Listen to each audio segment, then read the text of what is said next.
Sebelum melanjutkan, jangan lupa subscribe dulu. Terima kasih. 21 topeng ajaib. Kalau tidak apa? Chu Feng pertama-tama tersenyum tanpa malu-malu, lalu bertanya dengan rasa ingin tahu. Atau aku akan membunuhmu. Mulut kecil Ziling melengkung dan di dalam matanya yang jernih, sedikit niat membunuh benar-benar muncul. Gelombang. Pada saat itu, Chu Feng diam-diam mengutuk karena dia bisa melihat bahwa Ziling tampaknya benar-benar seorang gadis yang menjaga tubuhnya seperti batu giok. Juga, tidak peduli bagaimana dia mengumumkan bahwa dia menyukai Chu Feng di depan orang luar, ketika dia berada di depan Chu Feng, dia tampak agak malu. Gadis seperti itu sangat sulit dihadapi. Chu Feng tidak bisa memaksanya, atau semua kerja kerasnya akan sia-sia. Dia hanya bisa berbicara manis dan sedikit demi sedikit, menerobos garis pertahanan Ziling. Namun untungnya, Ziling sudah memiliki perasaan padanya. Bahkan jika Ziling tidak mengatakannya, Chu Feng dapat merasakannya. Jadi, dia tidak terburu-buru karena dia yakin cepat atau lambat, Ziling akan menjadi miliknya. Selain itu, Chu Feng menemukan bahwa setelah Ziling, si gadis kecil yang cantik luar biasa, melepaskan lapisan kewaspadaan terhadapnya, dia harus mengatakan bahwa dia benar-benar menyukai seorang gadis seperti dia yang jahat, imut, galak, dan keras kepala. Bahkan jika dia tidak ingin mencintainya, itu akan sulit. Apa yang membuatmu tersenyum tanpa malu? Ziling pertama-tama menatap tajam ke arah Chu Feng dan dia tahu bahwa Chu Feng pasti tidak memikirkan hal-hal baik. Tak lama kemudian, dia tidak lagi memperhatikannya. Dia mengarahkan pandangannya ke mayat pria tua berwajah 100 di dekatnya dan bergumam, "Kau benar-benar telah membunuh pria tua berwajah 100. Kau sekuat biasanya. Kau juga sudah mengumpulkannya dengan sangat rapi, tapi kau melewatkan satu." Setelah tiba di depan lelaki tua berwajah 100, Ziling melengkungkan bibirnya dan berkata, "Apa yang telah kulewatkan?" Tanya Chu Feng dengan bingung. Dia jelas telah menjarah semua harta karun si pria tua berwajah 100. Tahukah kau mengapa lelaki tua berwajah 100 ini disebut lelaki tua berwajah 100? Itu karena ia dapat mengubah wajahnya menjadi 100 wajah yang berbeda serta 100 aura yang berbeda.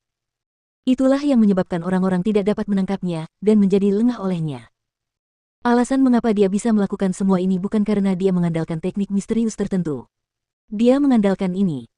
Sambil berbicara, Ziling mengulurkan tangannya dan mencengkeram wajah si tua berwajah 100 yang penuh dengan darah, lalu menusukkan jarinya dalam-dalam ke dagingnya. Asteris embus. Memang benar, Ziling, gadis kecil yang kejam itu, benar-benar menusukkan jarinya sendiri ke wajah si tua berwajah 100. Namun, ketika kelima jari Ziling menusuk dalam-dalam wajah si tua berwajah 100, wajahnya yang berdarah memancarkan cahaya samar.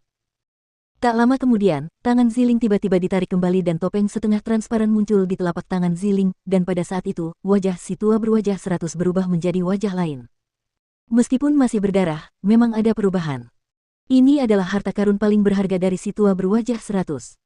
Tidak hanya dapat mengubah wajah seseorang, tetapi juga dapat mengubah aura seseorang dan bahkan spiritualis dunia tidak dapat mendeteksinya. Saat menyembunyikan aura, ia melakukannya dengan sangat teliti. Dulu aku menginginkan harta karun ini, tetapi aku tidak bisa berbuat apa-apa karena orang yang memakai topeng ajaib itu adalah si lelaki tua berwajah 100. Jadi, hampir tidak ada yang bisa menemukannya, dan bahkan kakekku tidak bisa menemukan jejaknya. Tapi sekarang, benda ini adalah rampasan perangmu. Setelah selesai berbicara semua itu, Ziling melambaikan tangannya, dan melemparkan topeng ajaib itu ke Chu Feng. Karena kamu sangat menyukainya, maka simpanlah. Chu Feng tersenyum acuh tak acuh, lalu melemparkannya kembali ke Ziling. Melihat itu, Ziling menyipitkan matanya dan sudut mulutnya terangkat, memperlihatkan senyum tipis yang memikat dan begitu manis hingga dapat membuat orang mabuk. Tak lama kemudian, dia berjalan, dan selangkah demi selangkah, dia sampai di depan Chu Feng. Dia mengangkat wajah mungilnya yang cantik, dan berkata kepada Chu Feng, "Kamu lebih membutuhkannya daripada aku, jadi simpanlah dengan baik." Sambil berbicara, Ziling memasang topeng di wajah Chu Feng. Asteris suara mendesing. Pada saat itu, Chu Feng merasakan semburan daya isap yang kuat dari topeng yang menyedot wajahnya, seolah-olah hendak memasuki kulitnya. Penampilannya juga berubah pada saat itu. Dia tampak seperti orang lain. Meskipun dia masih tampak seperti seorang pemuda, penampilannya sama sekali berbeda dari penampilan asli Chu Feng dan bahkan auranya juga sama sekali berbeda. Asteris wus. Tak lama kemudian, sesuai keinginannya, wajahnya berubah terus-menerus. Wajahnya juga bisa mengikuti pikirannya dan kembali ke penampilan aslinya. Haha, ini benar-benar harta karun yang bagus. Setelah merasakan keajaiban topeng itu, Chu Feng sangat gembira. Dia berpikir dalam hatinya ketika dia pertama kali melihat pria tua berwajah 100 hari ini dan tidak dapat melihat bahwa dia adalah seorang kultivator, itu pasti karena topeng yang luar biasa itu. Dan dengan harta karun seperti itu di tubuhnya, di masa depan, Chu Feng dapat melakukan banyak kejahatan tanpa meninggalkan jejaknya. Tidak seorang pun akan tahu apa yang telah dilakukannya, dan itu hanyalah alat terbaik untuk melakukan kejahatan. Tentu saja. Alasan mengapa lelaki tua berwajah 100 memiliki posisi seperti ini adalah karena ia mengandalkan harta karun ini. Bahkan kakekku mengatakan bahwa topeng ini tidak diragukan lagi adalah harta karun yang aneh. Ia bahkan tidak tahu dari mana lelaki tua berwajah 100 mendapatkannya.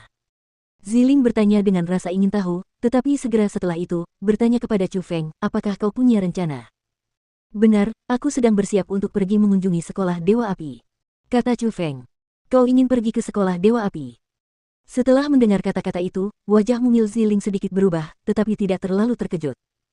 Dia tidak bertanya kepada Chu Feng mengapa dan hanya berkata terus terang, tidak apa-apa, ayo pergi. Ziling, apakah kau benar-benar akan mengikutiku? Kau seharusnya tahu betapa berbahayanya mengikutiku di saat seperti ini, kan? Tanya Chu Feng. Mendengar pertanyaan itu, Ziling tersenyum manis dan berkata, hanya ada 6 kekuatan besar. Apa yang perlu ditakutkan dari mereka? Belum lagi mereka, bahkan jika kau membuat lubang di langit, memangnya kenapa? Aku, Ziling, akan tetap menemanimu dan berada di sisimu. Asteris Badum-Badum mendengar itu, jantung Chu Feng tak kuasa menahan diri untuk berdebar 2 kali lebih kencang. Sesudahnya, otaknya kosong dan berbagai perasaan yang tak terlukiskan muncul dalam hatinya dan memasuki otaknya.